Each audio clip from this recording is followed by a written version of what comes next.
So now in this section we will start with the new core subject, that is the data structure and algorithms.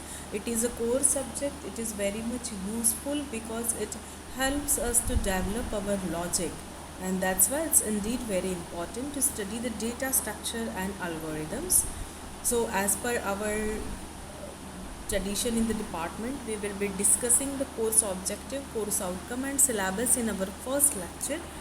So the data structure and algorithms, the course objective we are having, this course introduces the basic idea of data structure while making aware of methods and the structures used to organize large amount of data. Now if we will talk about the social networking site, every one of us is now using social networking site. Have you ever think that at 1 million second how much data is generated? Almost at 1 million second the zettabyte petabyte data is generated. See how we have to do the analysis of the big data, and for studying all these things, first we should know which are the various data types, which are the various data structures. Only then we are going to deal with such large amount of data, because whenever the data is generated, it is not in the same format. It won't be always structured, it won't be always unstructured. So to deal with all such type of data and to do the data analysis, first we should know what is data structure, which are the various data types, which data structure is used for which purpose. That is the main course objective.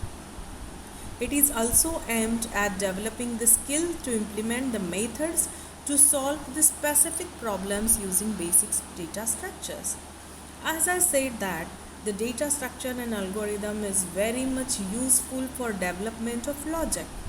So by using it, we can be capable enough to develop our skills so we can solve the problems. But to solve the problems, it is very necessary to understand and choose the proper data structure. So that development skill is also one of the course objective.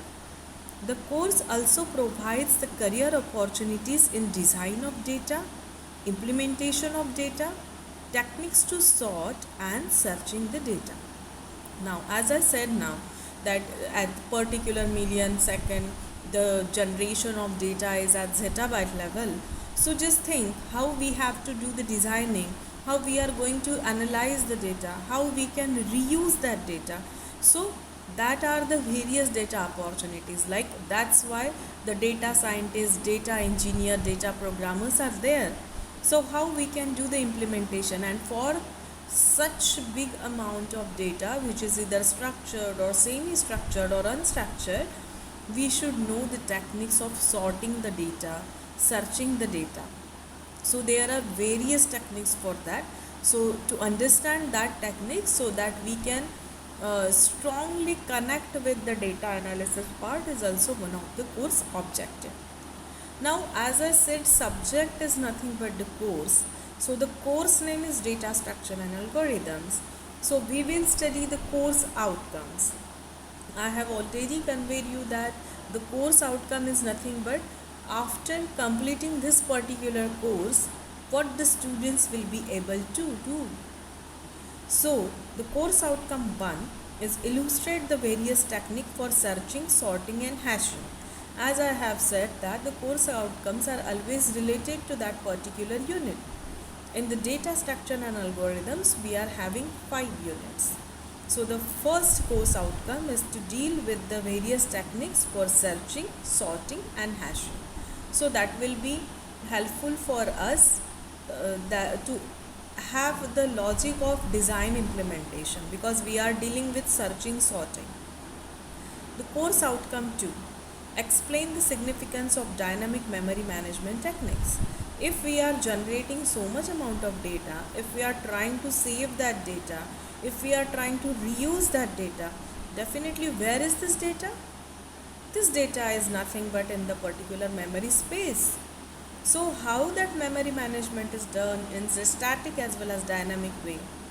So that is the course outcome 2, to learn about or explain about the dynamic memory management techniques. Course outcome 3, design and analyze the different linear data structure techniques to solve the real world problems. There are the linear and non-linear both type of data structures. So when we are going to deal with the real world problem, ultimately why we are studying this? So that we can solve any runtime practical problem. So by using this data structure, that is the linear data structures, how we can solve the real world problem, that is our course outcome 3. Then the course outcome 4, that is the implement the non-linear data structure to find solution for engineering applications. So we have seen about linear data structure. So in the course outcome 4, the non-linear data structure uses for the engineering applications will be helpful. Course outcome 5 is summarize the different categories of data structures, because we are going to see all the types, all the categories of data structure. So the summarization is nothing but the course outcome 5. So the course contents are, the first unit contains the introduction. Yes, because to do the operation on data structure, first we should know what is data structure, and before that first we should know what is data. So the unit 1 contains the introduction part, that is the common operations on data structures, various types of data structures and programming design, the various complexities, that is the time and space complexity, and the asymptotic notations. Then we will see the sorting and searching. Various types of sorting we are going to see: selection, merge, radix, and searching, and the hashing. Then the unit 2 contains the arrays. So we will see the various types of arrays, how we can represent the array, and the searching techniques.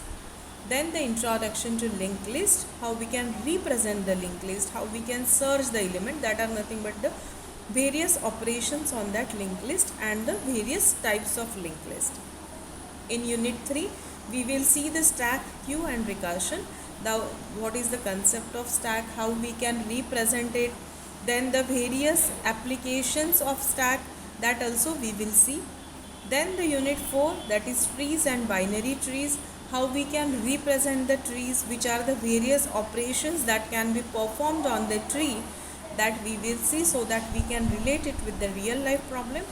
Then in unit 4, the graphs and their applications, that is the graph theory terminology, the sequential representation of graph, traversing of graph, and spanning trees, that will be covered in the unit 5. So that is the syllabus of data structure and algorithms. So the textbooks are of the Ullman Aho, that is the data structure and algorithm, that is also very good. Sartaj Sahani, that is data structure, algorithms, and applications. Then the e-books are also there, the link is given. The reference books are there, that is the data structure and algorithms of Ullman Aho Pearson, and the M. Goodrich, that is the data structure and algorithms from Wiley. Online teaching material is also available on the NPTEL, and it is also available on our YouTube channel. So that is all about the introductory part of data structure and algorithms. From next time we will see the syllabus in detail. Thank you.